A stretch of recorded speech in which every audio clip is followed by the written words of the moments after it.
Mount Kilimanjaro in Tanzania, where a mother from our region is about to set off on the mission of a lifetime in memory of her son. Wendy's raising money for the Peace Centre, set up in his memory. She gave an exclusive invite to the trek in Tanzania to our reporter, Amy Welch. As she takes her first step, she knows he's watching down, driving her to succeed. He would be here with us. He would absolutely love this. It's the start of the rainy season here on Mount Kilimanjaro, and after just an hour's walking, we've already been hit by our first torrential downpour. It's still hot and humid, but the ground's now muddy and slippy, making walking even harder. Well, it's been described as one of the biggest days of industrial action in more than 30 years. And here at the National Indoor Arena in Birmingham, you can see why. Thousands of people marched through the city centre earlier and were met here by members of the TUC who are angry at government changes to state pensions. The government says they simply can't afford to carry on funding public state pensions, and that rallies like this one will simply make no difference. We're not terrorists. We're not terrorists. He denied he was a terrorist and promised nothing but peace. We live here in harmony with the British people. But just 2 years after holding this news conference, these were the scenes in Stoke-on-Trent. 12 months on, it's hard to believe that these streets were the focus of one of the largest anti-terror operations Stoke-on-Trent has ever seen.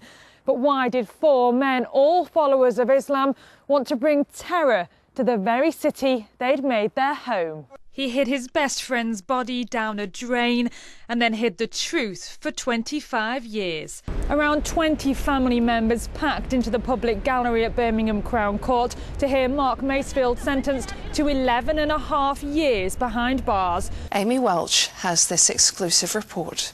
Amy Welch has been speaking exclusively to the man himself. Amy Welch has been speaking exclusively to his mother, Julie.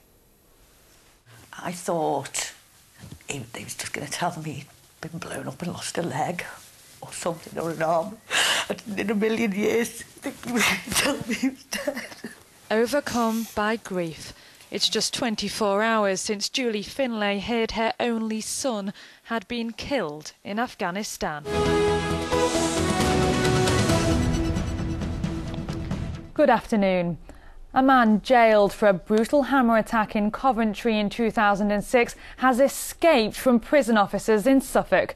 Andrew Farndon was being escorted to hospital for treatment yesterday when an armed man forced his release. Amy Welch has been looking at the new recommendations. And Amy, controversial suggestions, or are these actually now a case of caring for those who are suffering? Well, it's certainly an issue that divides opinion, and here in the Midlands, campaigners battling to get the law changed say that fight has gone on for long enough.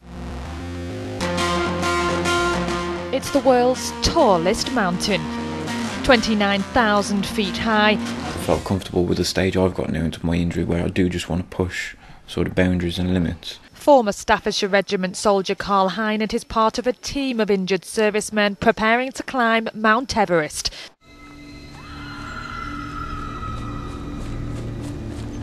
It's been described as the most chilling ghost story of our time. The Woman in Black doesn't officially hit our screens until February the 10th, but here in Nottingham, we're being treated to an extra special screening with an extra special guest, none other than the director himself, James Watkins. Let's see what he has to say. So James, here we are, back in Nottingham at last. How does it feel to be back? Well, it's fantastic to be back. Liverpool. Yes, we are. are. Why has it taken so long? Don't know. I've got to be honest with you, and I've been banging on about this for years.